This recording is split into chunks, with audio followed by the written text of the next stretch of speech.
जब भक्ति में व्यक्ति जो आंसू जब गिरते हैं तो इसका मतलब कुछ ना कुछ आप ठीक कर रहे हो उस भक्ति में। और बहुत सारे ऐसे लोग होते हैं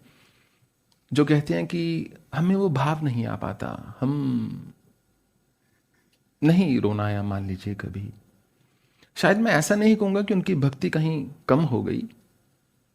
शायद वो कर्म में ज्यादा संलग्न हैं या तप में ज्यादा संलग्न हैं या ध्यान मार्ग से अग्रसर हो रहे हैं, परंतु भक्ति की पहचान तभी होना शुरू होगी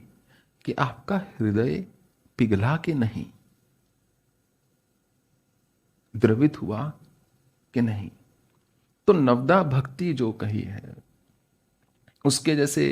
वो एक इस्कॉन का भजन था, रोमांच कंप शुतरंग बाजो वंदे गुरु श्री चरणारविंदम, कि जब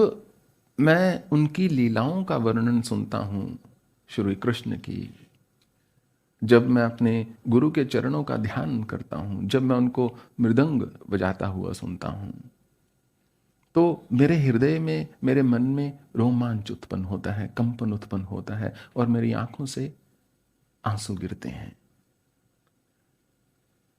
कहा जाए तो मौन के अतिरिक्त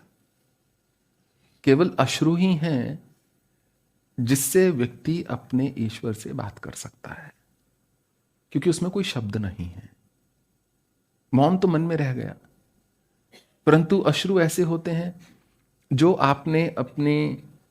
अपने इंद्रियों से व्यक्त कर दिए। उस क्षण में, उन क्षणों में आप में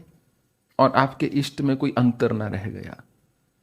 क्योंकि वो जो एक अहंकार का भाव था, ईगो जिसने रोक रखा था अपने आप को व्यक्त करने में, वो पीछे हट गया